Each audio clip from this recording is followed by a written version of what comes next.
Hi, it's Tommy Jo from Bird Street Studios. The other day I bought a digital, and I will link who it's from in the description box below. But what was included in the digital were these seed packets. And I'm doing the botanical journal now, this journal here. And I thought these would be kind of cute, and I had an idea, so I want to show you how I did some of them and then another way to do them. I created these little coin envelopes because I separated these in Photoshop, and then I laid them on a piece of paper like this. These are little graphics that I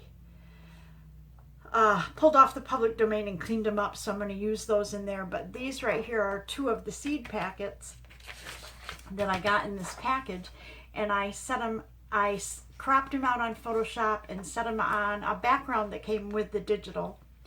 And then I measured and cut them out and created these little seed packets. And then I got thinking, not everybody has Photoshop or a program that they can, do the same thing I did. So I created one right here from some leftover scrapbook paper that I had, and this was the paper that I used. And I just cut that out and glued it onto the front, and then measured and created this little packet. So I thought that I would show you how I did that. And I'm going to go ahead and I have another paper here that I kind of like, this green paper. I think I'm going to use that. So anyways, I thought these were really cute, and then I can put some little things in them and stick them in a tuck or something in the journals. So I thought I would just show you that. So let's just kind of pick one that matches this green. This matches pretty good, I think. Actually, this matches as well, but I kind of like that one there. So let's go ahead and cut that out.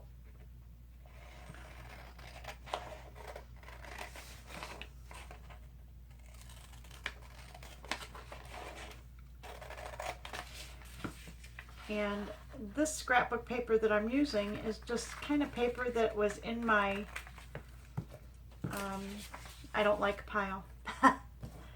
It's not that I don't like it, but I just, when I used to do scrapbooking, like with pictures and stuff like that, the background just, it wasn't quite as important as the pictures and the embellishments that you put on it. So it didn't really matter if there was a paper that was kind of plain. By the time you got done putting pictures on, it was beautiful paper. But, so anyways, what I did when I created this was I wanted a flap that was about 3/4 of an inch. And then the bottom flap didn't need to be quite as tall for these.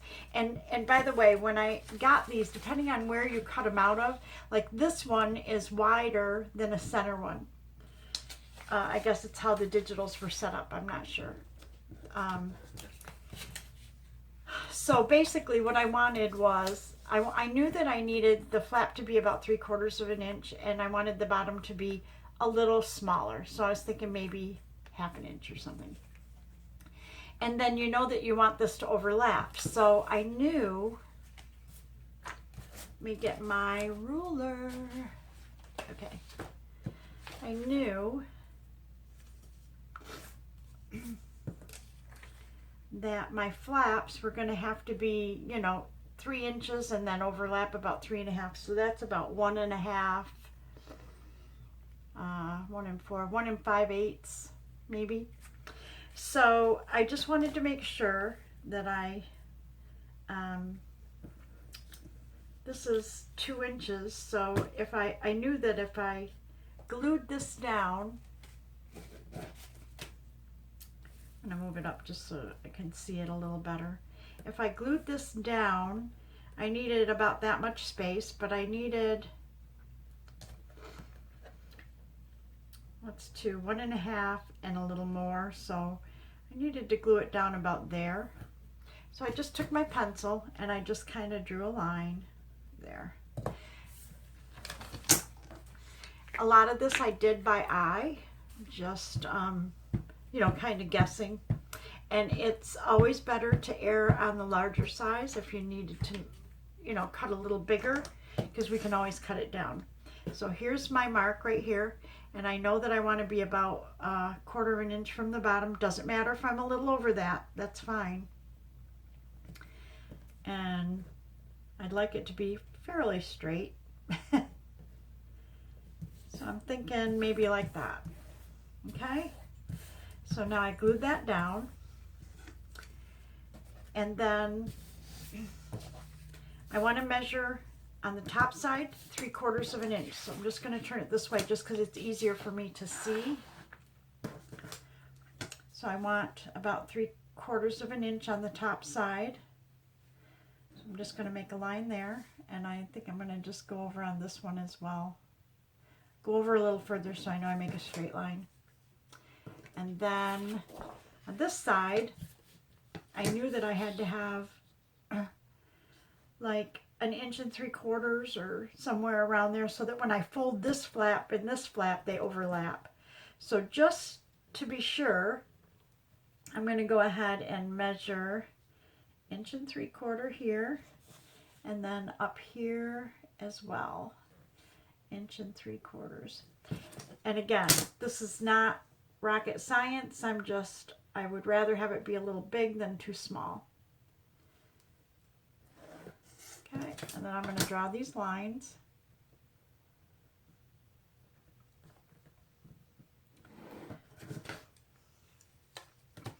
This is for anybody that does not have a seed packet template.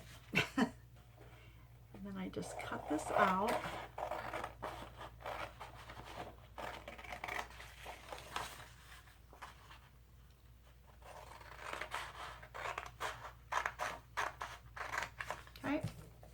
You end up with this. So really, you can use any scrap paper that's about that size, really. And then all I did was I went ahead and folded this up.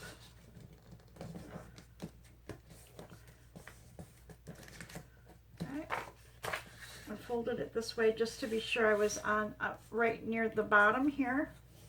I want it to be straight.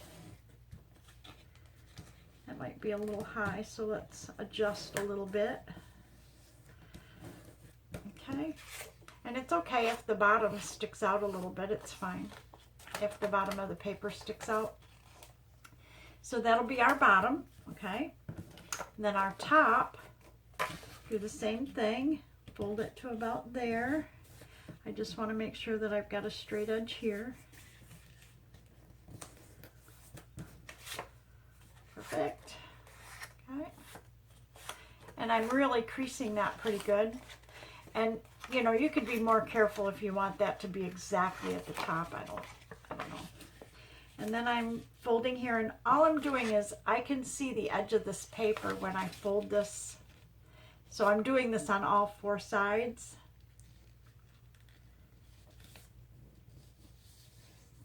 Okay, like that. Crease really good, and do the same on the other side. Now we may need to put a little more glue on there because I'm kind of pulling it away from the edge of the paper when I look to fold it, but that's fine. Okay, like that. So now I've folded on either side, top and bottom. Now what I'm going to do is I'm going to trim. I want to make a little sort of a diagonal cut here, and then a diagonal cut there to cut this piece out. I could cut it out and then cut it diagonal, but it's easier to just make one cut like that. And really just minor, okay? And we're going to do the same on this side.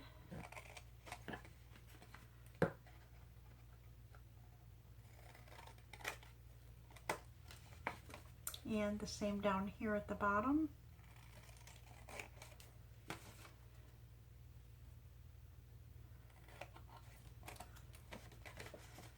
And the same over here.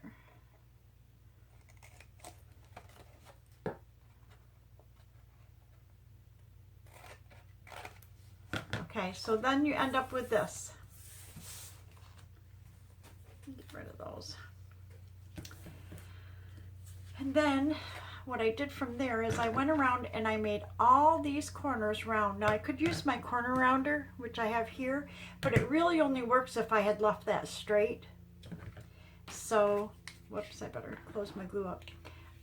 So I kind of just did it by hand. And really, I'm just making a very small curve. That's all.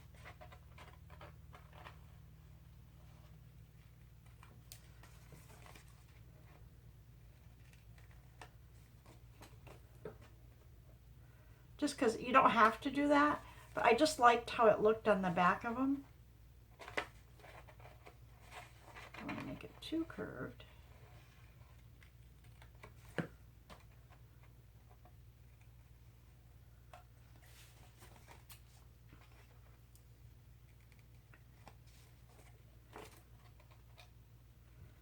Okay, and then before I get to inking them, I distress them. I want to fold it and make sure it looks okay.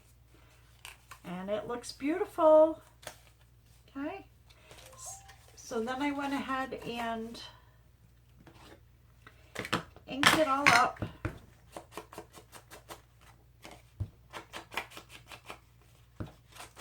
All around the outside like this.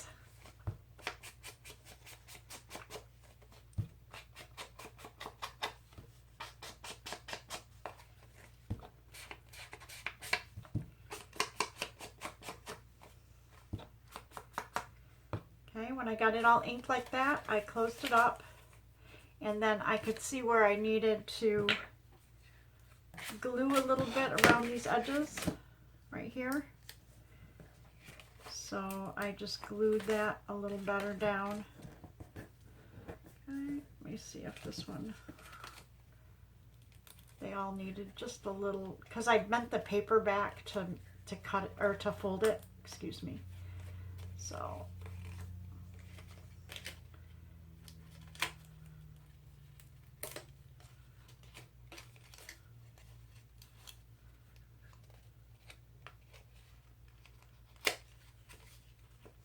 okay, once I re-glued all those,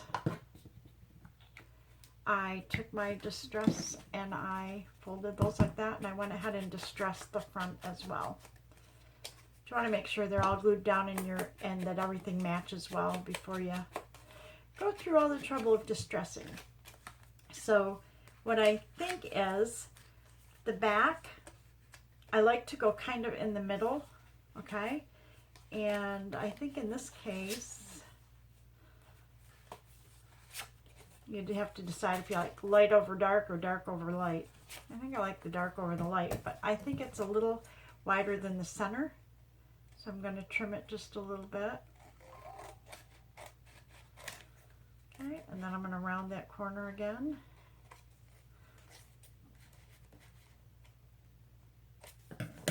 Distress a little bit, and then I'll show you how I just,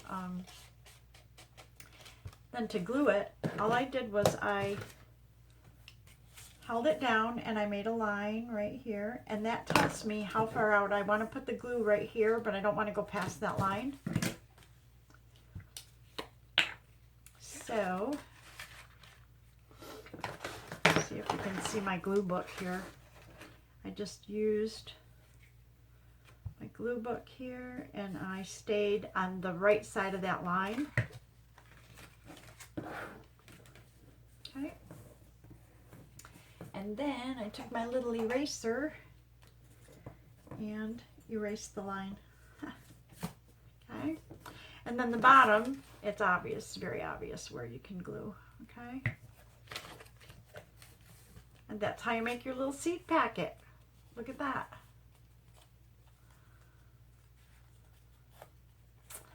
Anyways, so I'm going to make a few of these. And like I said, they're all different sizes now. These two came off the same sheet, so you can see that they're about the same width, but they're a little different size and height. And these came off the same sheet as well. Wait, yeah, these two, but where's my other one? I don't know. I thought I had 4 of these. I might have put it over in this pile somewhere. Let me see. Yep, there it is. So I had 4 of these, and if you look, when I jog them, they're not all the same size. But still really cute, huh? What I found was, honestly, like, this is pretty heavy scrapbook paper. This is the paper that came in the kit that I printed out like this. And it's just bond. And to be honest with you, I kind of like just the bond paper better in terms of it's a little lighter weight. These are heavier. It depends on, you know, whether you want them heavier or lighter. But it is a way to use up your scrapbook paper and know that you can still do it on bond. And like I said, these I actually copied like this, and then I did my measurements. But these I just cut out of this. So you don't have to have a graphics program to be able to create these. You just glue them onto a paper, measure, and cut them and glue them together. So I hope you like that little hint. They are really, really cute, and I'm going to use them in my botanical journal. And thanks for watching.